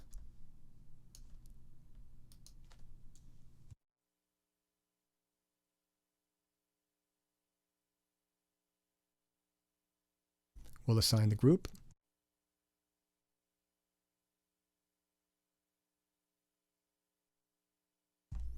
And now if we want to listen to our upper strings, we can solo them.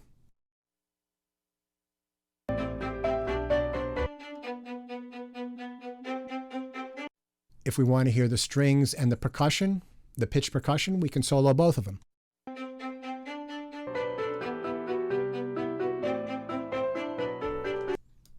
We could do that with the winds.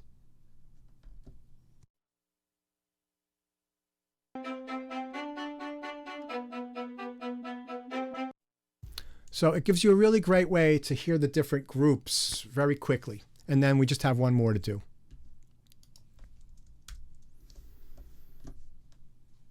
And this would be for our lower strings.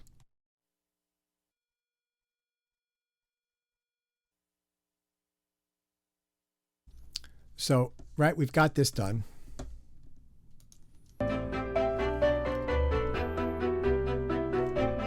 Now, once you get like everything balanced, there's a really cool thing that you can do. Let's say you're working on a film score and you've got like 120 instruments that you're mixing. You know how big that is to navigate that kind of a score going up and down? Well, what you can do is you can do a little trick, which is really totally cool, is you can go to where the tracks pull down menu is here, or the pop-up list. And then you can select Show Only VCA Masters. And then you can mix just from these 4 tracks.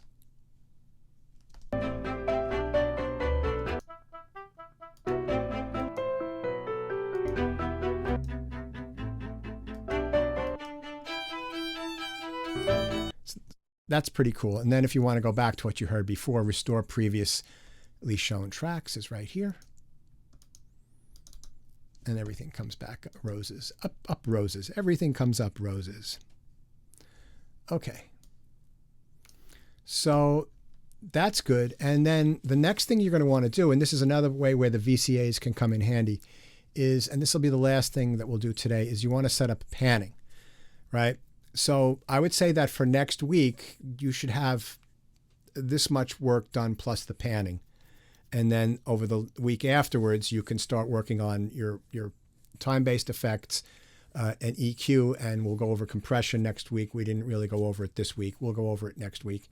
You wouldn't use a lot of compression in a track like this, but a little bit would help in a few spots. But let's work on our panning. So we're going to solo the winds, and we've got a flute and an oboe, right? So they're both playing melodic sections. So what I want to do is I want to take them and maybe have them be like seated. The oboe might be just over here and the flute might be just over here, but not really wide, but just enough so that they're not on top of each other and that there's just a little space left and right. So I'm going to use the pan right here. So the audio pan, which we were using MIDI pan up until this point. And I'll go over like maybe 15, 10, 12, and all the oboes will be in the same spot, unless they're the overdubbed, in which case I might make a little bit, you know, a little bit more separation between two, but I think that they're not. And then I would do plus 11 with the flute. So let's try that again. Let's do that with the flute.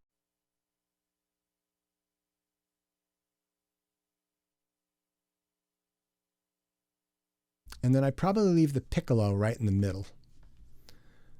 Okay, so let's listen to this. You can barely hear that it's panned. So let me exaggerate that. Right, that's all the way. If you guys are listening, you should be getting stereo. That should all be in the left ear right now. We're just going over a little bit, all right? And then you can adjust this further on as you continue on. And then we've got here the horn. Maybe the horn will go over, oh, the horn's a stereo track, so I'm going to leave the horn in the middle for the time being. So we've got harp, and we've got all our keyboards, right?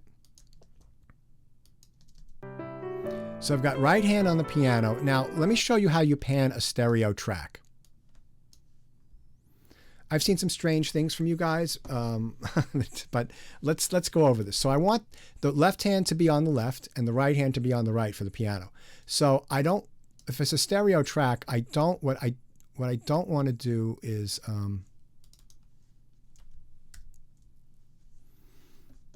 mess up the stereo field too much. So if I want the piano to be to the left, what I will do is make the right audio pan 0. So if I hold down the Option key and click on that, it'll go to 0. And with the right hand, I'll do the opposite. So now that should, the right hand of the piano, the left hand should be on the left. So that's right over, that's here.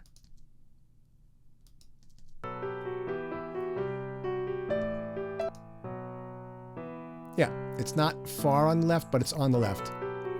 You know, you don't want, that's the thing about panning instruments. If you had the piano left hand way over here and the piano right hand way over here, it's like two instruments instead of one instrument. I find that to be really true with drums. If you've got like the hi-hats all the way over in one side and the cymbals and tom like really panned wide, you kind of lose the power of the unified drum kit. It sounds like separate instruments that aren't coordinated together. So you really have to be judicious with that kind of panning.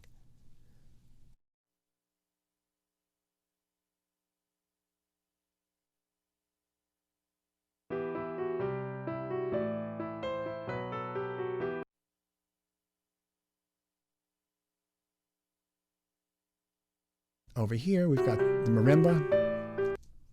So I've got harp and celeste. So I'll do the harp. Hold on a sec.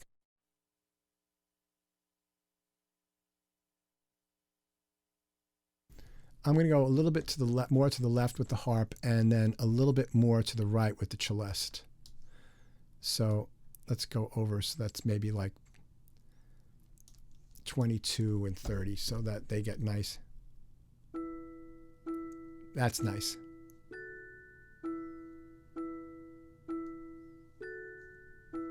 That's nice. So I can hear the harp over here and the celeste over here.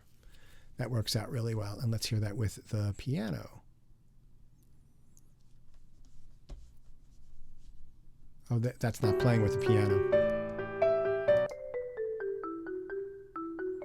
So for right now, I'm going to leave the marimba in the middle.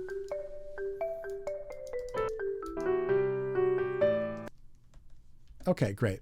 So now we've got our upper strings, right? So this is interesting, right? So do you set them up so that they're set up like a string section?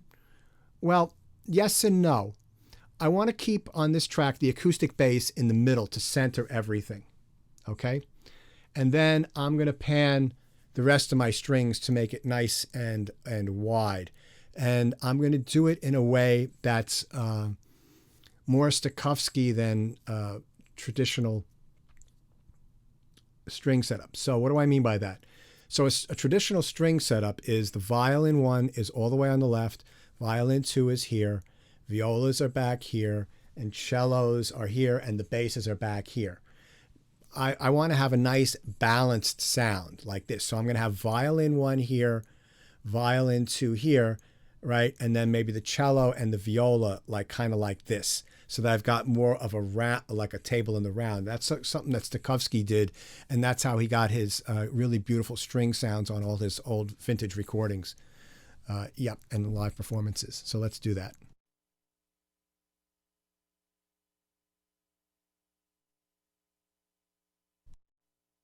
Okay, so violin 1, left. I'm going to do it, yeah, violin 2, violin 1, left.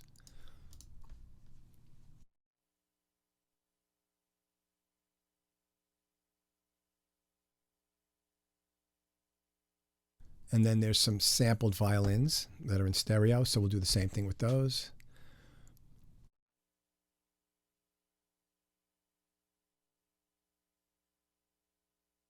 And then the opposite with violin 2. So let's listen to the strings at the end.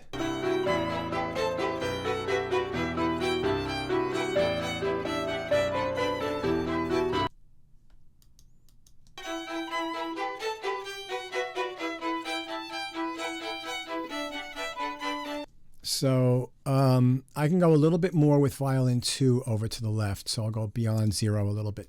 That would balance it out a little bit more. It's leaving a hole in the middle for the viola and the cello and the bass.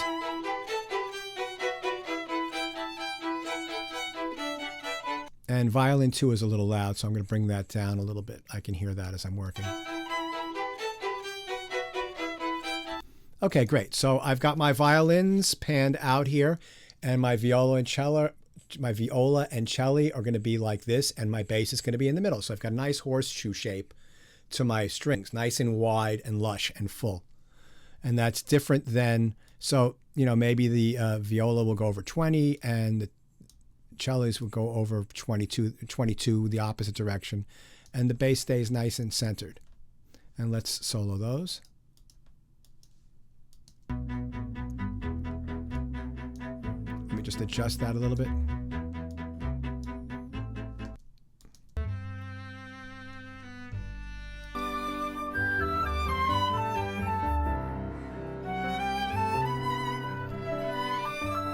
All right, so that's great. So you can hear everything it sounds even better just panned like that, okay? And I'm going to save often, save often, save often.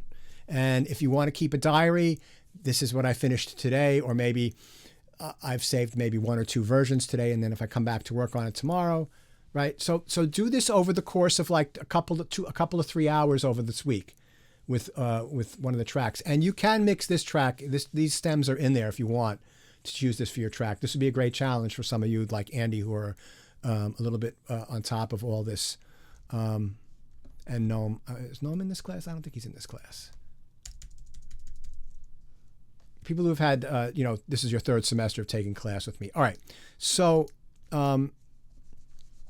get started on this. Pick your stems.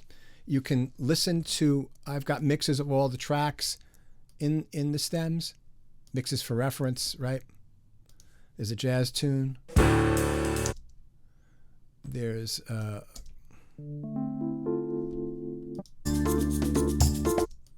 sports theme. Let me not not play that. This film could get blocked. Yeah, so there's this is kind of nice. This acoustic tune.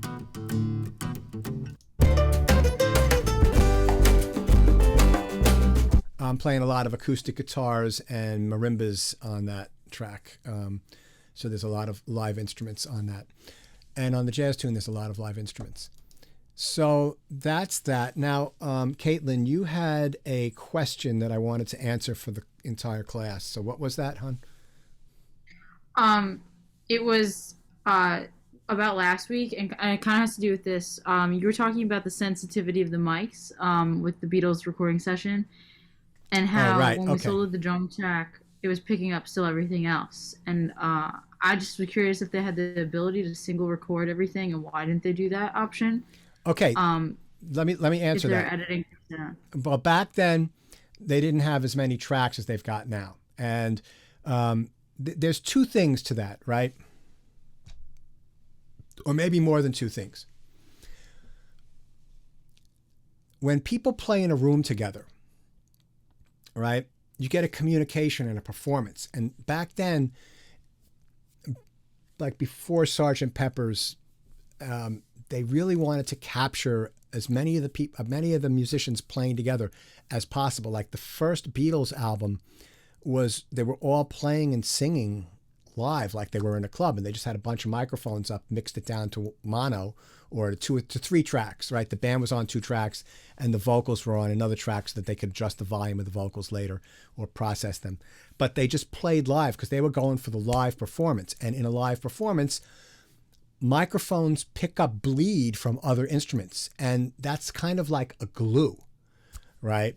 Now, that's one concept for recording. The other way, and this is what Steely Dan did later on, which was sort of like you take that, that they were doing live performances, and then the Beatles and the Beach Boys started, and there was a guy named Esquivel and a guy named Joe Meek, and they were doing similar things in different kind of music, in different parts of the world, but we'll just use the Beach Boys and Beatles.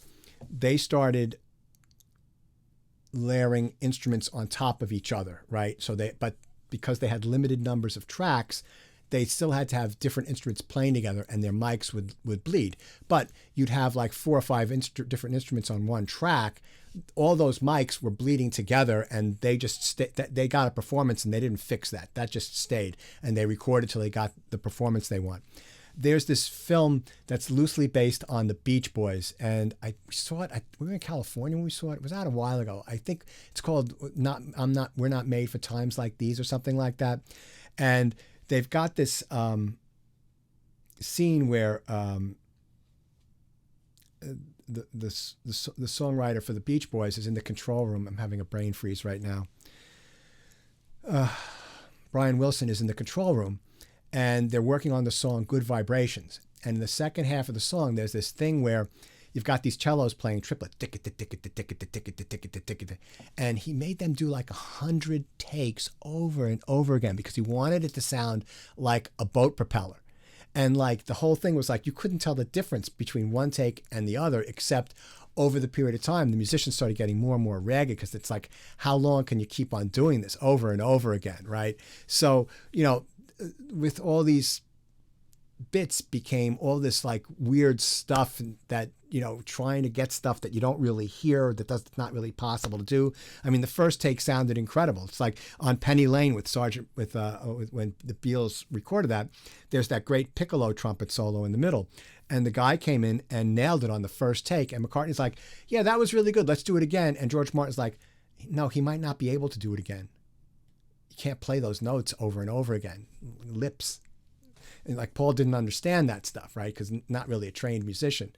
Well, even though it was his idea to put the piccolo trumpet in there. He'd heard the BBC orchestra playing something, a Brandenburg concerto, and the guy was playing a piccolo trumpet, and Paul was like, hey, I'd like to have that in the song. And George Martin wrote out the line, and it worked out fabulously with a #1 song.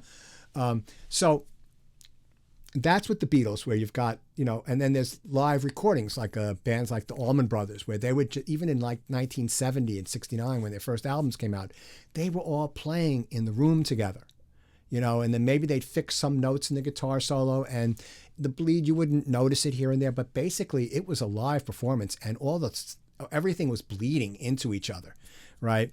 And it's great. It adds a glue to the sound, and it adds like a something that's really noticeable and tangible. Then when you get into the 70s, everything sounded dry because there started to be isolation on everything, because they had 24-track machines, and then you could have, all the band on a separate track. You could have 8 tracks just for the drums, and then they started like putting big gobos in front of people in drum booths where the drums were completely baffled off, and there'd be no other sounds, and the guitar amps in a different room than the players, and then everything changed. The sound of everything changed. It became very dry and tight and like punchy.